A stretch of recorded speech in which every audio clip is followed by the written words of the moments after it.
Antes de iniciarmos o estudo da Palavra de Deus, vamos pedir a presença do Espírito Santo conosco aqui em oração, assentados mesmo. Pai querido que estás nos céus, nós estamos aqui em Teu nome, para adorar-Te em espírito e em verdade. Te agradecemos por todos aqueles que o Espírito Santo trouxe até aqui. Alimenta-nos com a Tua Palavra, Pai. Derrama sobre nós a luz celestial. Que o Espírito Santo nos conforte, que o Espírito Santo venha trabalhar no coração daqueles que aqui estão. Abre a nossa mente também para entendermos a Tua Palavra e os tempos e dias em que estamos vivendo. Em nome de Jesus pedimos e agradecemos. Amém, Senhor. Hoje nós vamos estudar o tema sobre um cordeiro com voz de dragão. Queridos, existe uma parceria entre os dois poderes que a Bíblia menciona. Em Apocalipse capítulo 13, nós lemos sobre dois animais. Vocês sabem que em profecia, um animal representa um reino, um poder. E a Bíblia apresenta em Apocalipse 13, uma parceria entre dois poderes, representados por dois animais. E aqui nós lemos: o animal que sobe da terra, e vi subir da terra outro animal, e tinha dois chifres semelhantes aos de um cordeiro, e falava como o dragão, e exercendo todo o poder do primeiro animal, na sua presença, e faz que a terra toda e os que habitam adorem o primeiro animal, cuja chaga mortal fora curada. Vocês percebem que aqui existem dois animais, um que foi ferido de morte, e o outro que está tentando trabalhar na recuperação do animal que foi ferido de morte. São dois poderes mundiais. O animal que subiu da terra é representado como sendo um cordeiro com dois chifres, mas que tem a voz de dragão. Não é um cordeiro. É um cordeiro parecido com cordeiro, que tem dois chifres, mas a voz é de dragão. Vocês podem perceber neste animal que representa uma nação que surgiu no planeta Terra, como sendo uma nação que seja uma mescla do cristianismo com o ocultismo. Uma mescla daquilo que Jesus Cristo apresenta no cristianismo e daquilo que Satanás apresenta através das filosofias ocultas. Queridos, essa parceria que existe entre o animal que subiu da terra e o animal que subiu do mar, é uma parceria muito visível em nossos dias. A Bíblia diz em Apocalipse 13, verso 1, que o animal que subiu do mar representa o poder papal, tendo 7 cabeças e 10 chifres. E nós entendemos pela profecia que o animal que subiu da terra representa os Estados Unidos da América do Norte. O cordeiro com voz de dragão representa uma nação que surgiu depois que a primeira potestade, o primeiro poder foi ferido de morte, em 1798. Quem em 1798 estava surgindo no mundo como nação e foi reconhecido oficialmente pela França? Os Estados Unidos da América do Norte. Eles foram reconhecidos oficialmente pela França como nação em 1798. Nós lemos no livro Grande Conflito, página 440, que nação do Novo Mundo se achava em 1798 ascendendo ao poder, apresentando indícios de força, de grandeza e atraindo a atenção do mundo? A aplicação do símbolo não admite dúvidas. Uma nação, e apenas uma nação, satisfaz as especificações desta profecia. Ela aponta insofismavelmente para os Estados Unidos da América do Norte.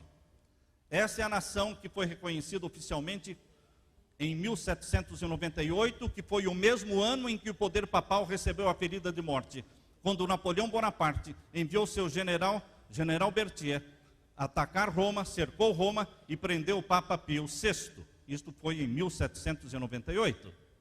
Porém, nesse mesmo ano, A mesma França que derrubou o papado também reconheceu uma outra nação, os Estados Unidos da América do Norte, no mesmo ano.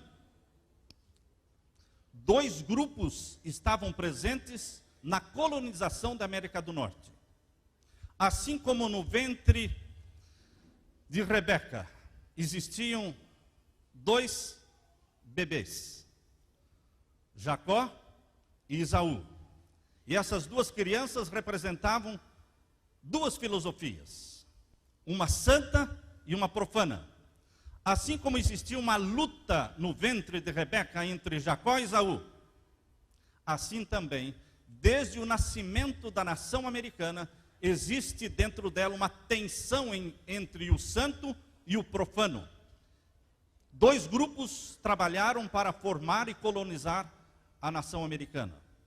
Um é chamado de um grupo cristão, os puritanos que vieram da Europa. No navio Mayflower, em 1620, vieram com o alvo e com o sonho de criar um país sem rei e sem papa. Foi assim que eles pensaram e planejaram. Porém, um outro grupo veio também para os Estados Unidos da América do Norte na mesma época. Era um grupo de maçons. Portanto, queridos, os cristãos e os maçons estavam unidos no mesmo projeto de colonizar a América.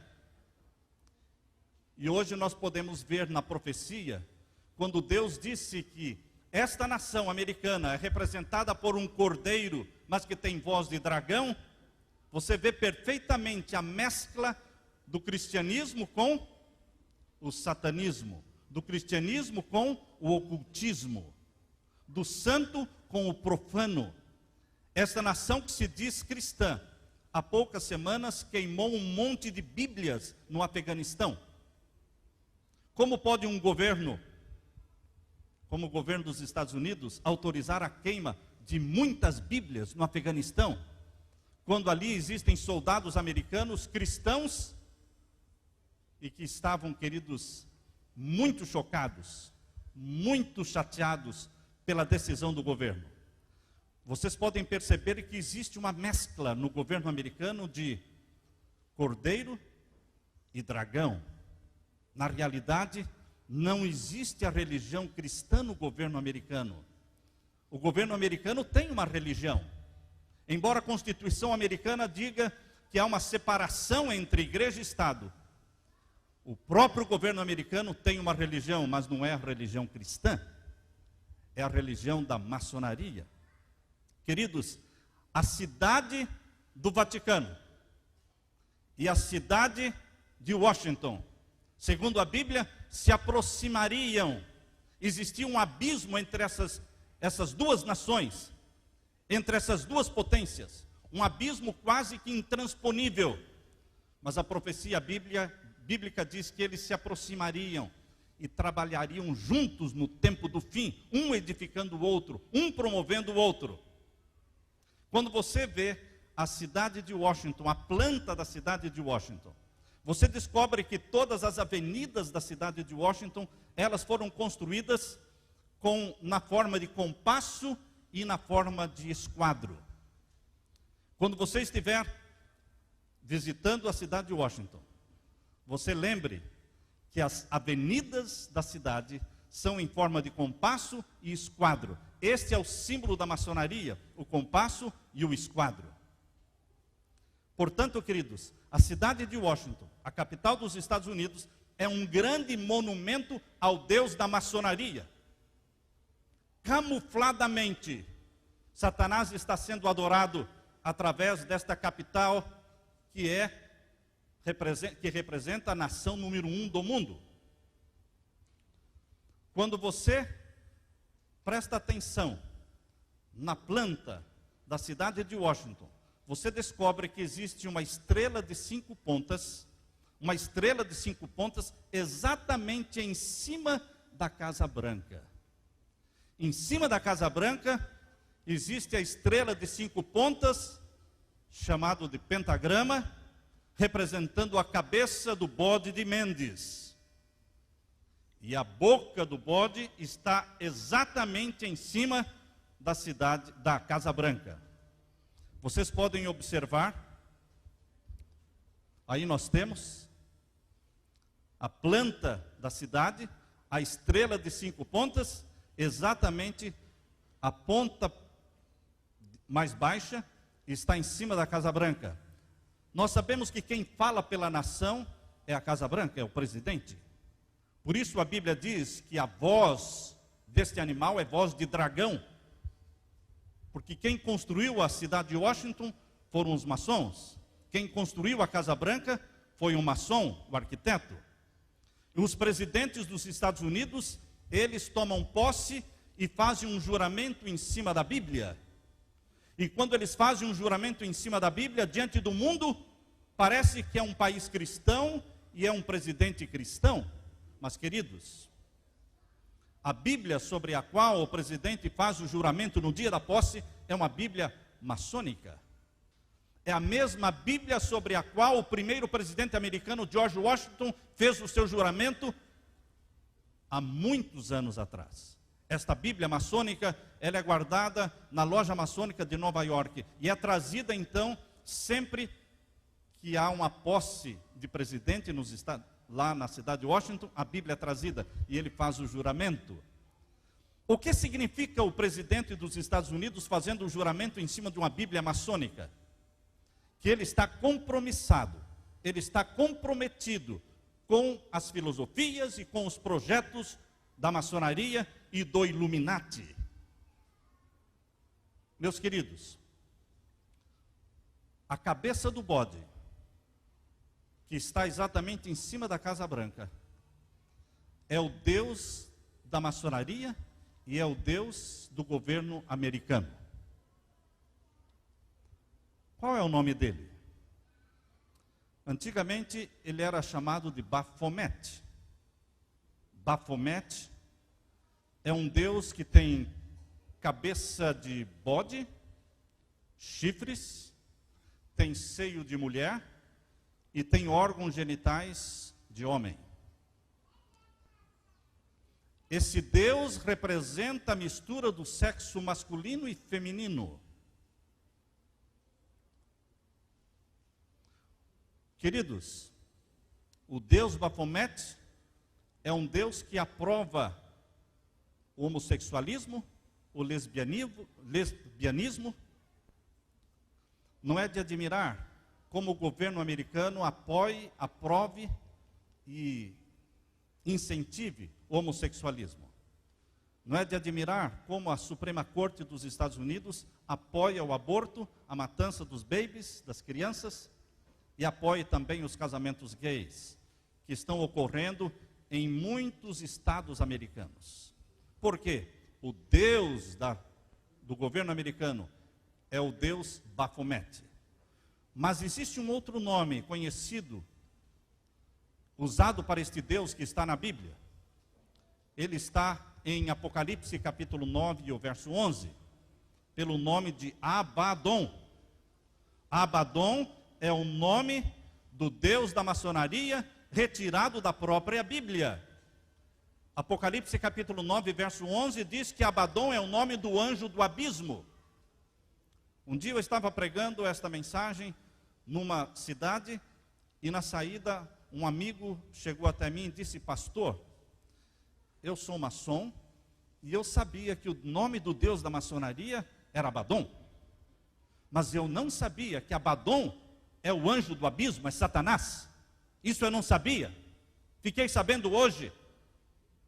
Queridos, muitos são enganados. Muitos adoram Satanás conscientemente e outros adoram Satanás inconscientemente. Para Satanás, tanto importa se o adoram conscientemente ou inconscientemente. Ele quer ser adorado, de qualquer forma, de qualquer jeito. A maioria dos presidentes dos Estados Unidos são e foram maçons. Vocês poderão encontrar, então, a lista dos presidentes dos Estados Unidos. É uma lista imensa, desde George Washington, que foi o primeiro presidente dos Estados Unidos, até o presidente atual, Barack Obama, são maçons. E é interessante que alguns presidentes que não foram maçons foram exatamente aqueles que foram mortos. Abraham Lincoln, que foi assassinado no ano de 1865, não era maçom. John Kennedy, que foi assassinado em 1963, não era maçom.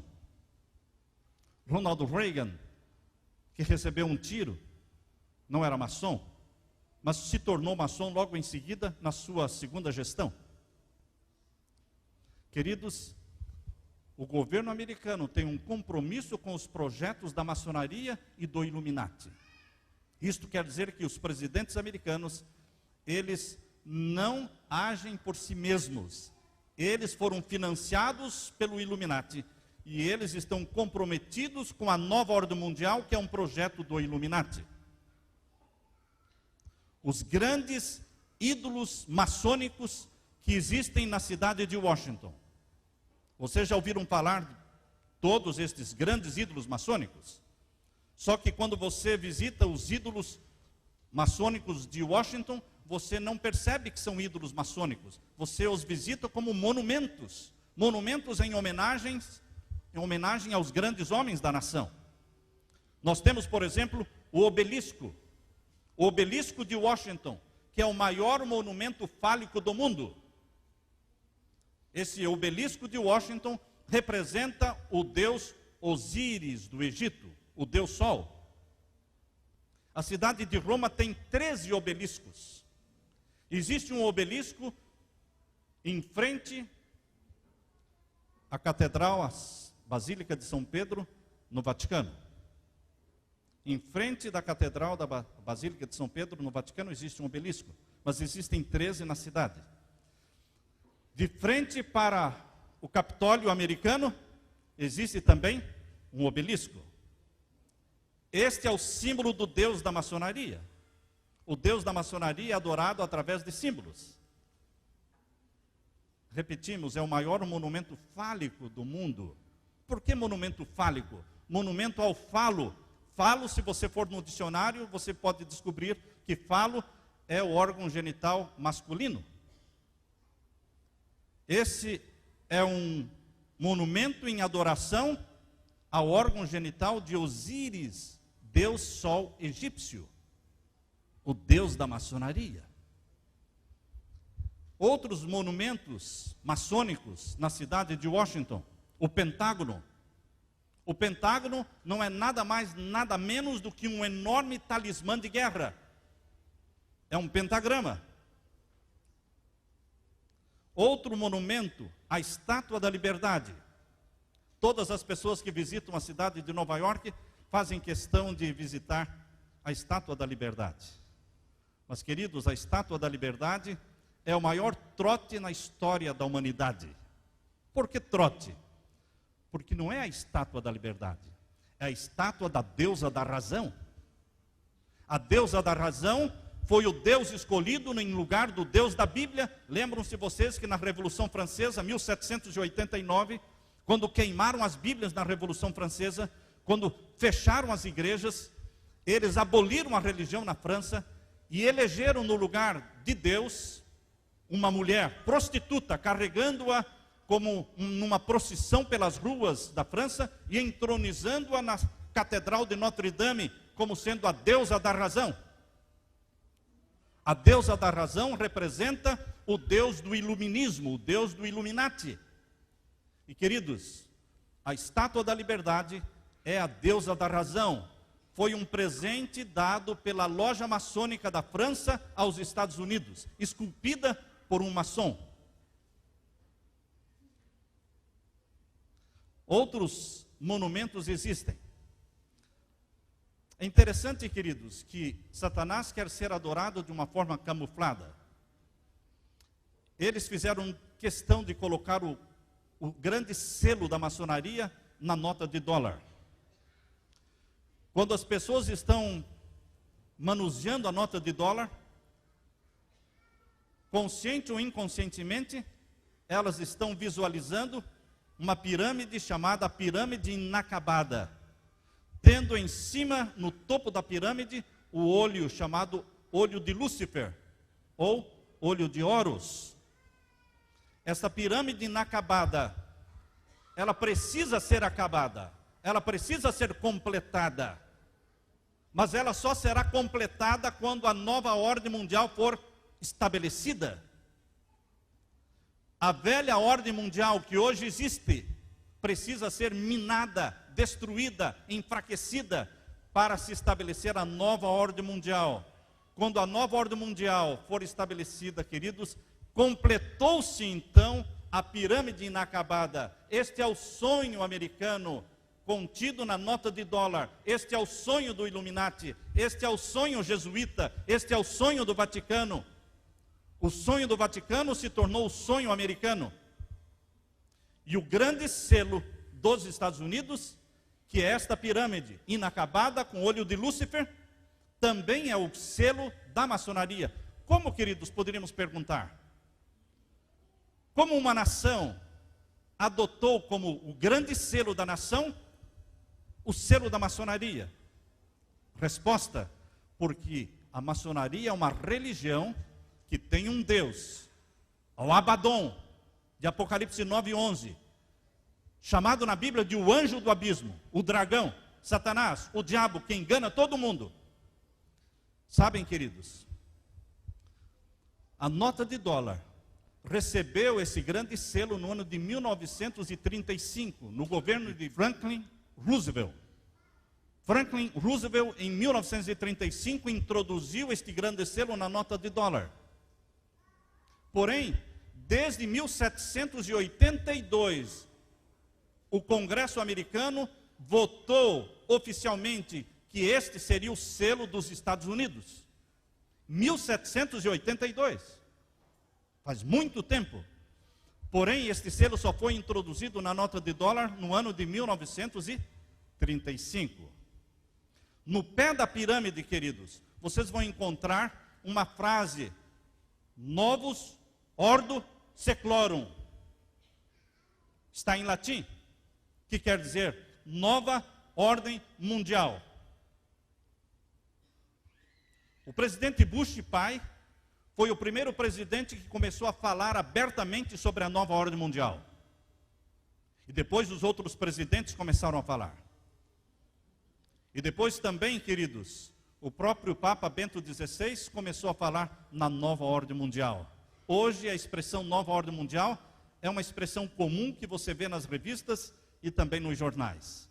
Mas este é o sonho americano. O que é a nova ordem mundial? É a globalização do governo, é a globalização da economia, é a globalização da religião. A nova ordem mundial, ela se estabelece em cima de um tripé: governo mundial, economia mundial e religião mundial. E este sonho está sendo perseguido pelo governo americano. O governo americano trabalha em parceria com o Vaticano. O Vaticano não tem um exército para lutar suas guerras. Mas o exército americano, a maior potência militar do mundo, está à disposição do Vaticano para fazer com que todo mundo se ajoelhe diante do poder papal. Aquele poder que surgiu e que foi ferido de morte em 1798, mas que começou a ser popular novamente no ano de 1929. A popularidade papal começou a crescer de novo, quando a ferida mortal começou a ser curada em 1929, com a assinatura do Tratado de Latrão entre o Vaticano e Benito Mussolini na Itália. Portanto, queridos, de 1929 para cá, a popularidade papal está crescendo, crescendo, e alcançou o clímax com João Paulo II. E agora o Papa Bento XVI está colhendo as consequências da popularidade alcançada por João Paulo II. Nova ordem mundial. O grande selo dos Estados Unidos, portanto, tem em cima o olho que tudo vê. O olho que tudo vê está presente em muitas catedrais, em muitas igrejas, em muitos bancos. A data de 1776 está no pé da pirâmide. Interessante que a data da Declaração da Independência Americana é 1776. E a data em que o Illuminati foi fundado também é 1776, dia 1º de maio. As pessoas que olham para o selo americano entendem que 1776 lembra a Declaração da Independência. Porém, aqueles que conhecem a história do Illuminati sabem que lembra o ano da fundação do Illuminati. A Bíblia diz que este poder falava como o dragão e exerce todo o poder do poder papal, do primeiro animal. O animal que subiu das águas, em Apocalipse 13, representa o Vaticano. E o animal que subiu da terra representa os Estados Unidos. Porém, os Estados Unidos faria com que o mundo todo adore ao poder papal, ao primeiro animal cuja chaga mortal fora curada. Em 1861, Abraham Lincoln foi escolhido como presidente dos Estados Unidos. Um homem de Deus, um homem que lia a Bíblia, um homem que orava, um homem honesto. Uma característica do caráter de Abraham Lincoln era honestidade. Queridos, ele trabalhou contra a implantação do Banco Central americano. Isto desagradou o Illuminati. O Illuminati promoveu a guerra americana para derrubar Abraham Lincoln, jogando o sul contra o norte. Mas pela graça de Deus, Abraham Lincoln, que estava com o norte, venceu o sul. E Abraham Lincoln deixou escrito: eu não estou lutando contra o sul, eu estou lutando contra o Vaticano. Abraham Lincoln tinha um amigo pessoal, Charles Shinney, que foi por 50 anos padre romano. E ele disse para Charles Shinney: Charles, se algum dia alguém me matar, pode saber que foram os jesuítas. E ele deixou isso por escrito. Queridos, Abraham Lincoln ganhou a guerra civil, mas 2 anos depois ele foi assassinado. Em 1865 ele foi morto. Quando encontraram era uma dupla assassina. Um morreu logo em seguida, mas o outro fugiu. E quando foi encontrado, ele estava escondido no Vaticano, fazendo parte da guarda pessoal do Papa. Então ele foi deportado de volta para os Estados Unidos para ser julgado. Foi julgado, mas não foi condenado. Queridos, desde que Abraham Lincoln foi assassinado, e o governo americano entendeu que existia por trás uma trama do Vaticano, os Estados Unidos romperam as relações diplomáticas com o Vaticano, em 1867. De 1867 para frente, passou a existir um abismo entre o Vaticano e os Estados Unidos. E esse abismo permaneceu por muitos anos, até 1984. O que aconteceu em 1984? Ronald Reagan, ele enviou, com apoio do Congresso, o embaixador americano William Wilson para o Vaticano, representando os Estados Unidos. Em 1852, o Papa Pio IX enviou um bloco de granito como presente do Vaticano para ser colocado naquele monumento de Washington, naquele obelisco. A nação americana estava tão revoltada contra o Vaticano que recusou o bloco de granito. Então eles colocaram esse bloco de granito dentro de um armazém, deixaram guardado lá. A população descobriu onde estava, foram lá e com um guindaste guincharam e guindaram aquele bloco de granito, jogando no fundo do rio Potomac. Tal era a revolta e o abismo que existia entre o governo americano, a população americana e o Vaticano. Porém, as coisas começaram a mudar nos Estados Unidos.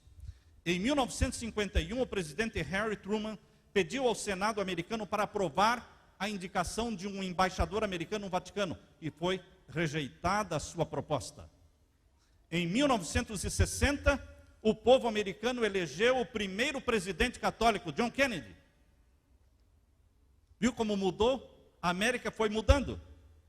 E agora o primeiro presidente católico, os jesuítas viram nele como sendo um aliado, um forte aliado. Só que John Kennedy disse para 300 pastores protestantes no Texas, antes da sua eleição.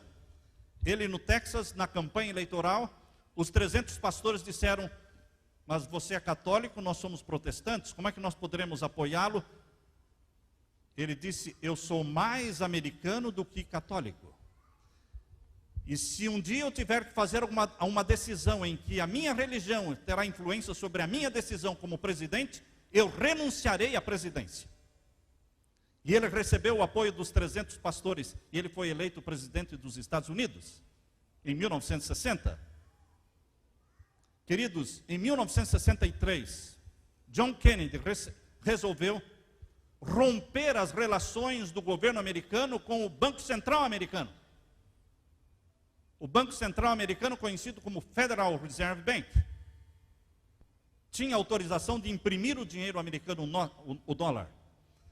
E John Kennedy resolveu não mais pegar dinheiro com o Federal Reserve Bank, mas imprimir, por conta do governo, o próprio dinheiro. E ele imprimiu 4,2 bilhões de dólares. 1963. 6 meses depois ele estava morto por um agente da CIA. A propósito, queridos, quem fundou a CIA foi um Knight of Malta, cavaleiro do Vaticano, chamado Bill Donovan.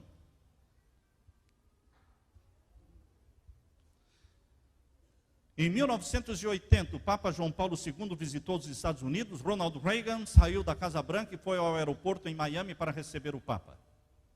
Nunca o presidente americano sai da Casa Branca para ir ao aeroporto receber qualquer presidente, qualquer líder mundial. Mas no caso de João Paulo II, Ronald Reagan saiu da Casa Branca e foi receber o Papa no aeroporto.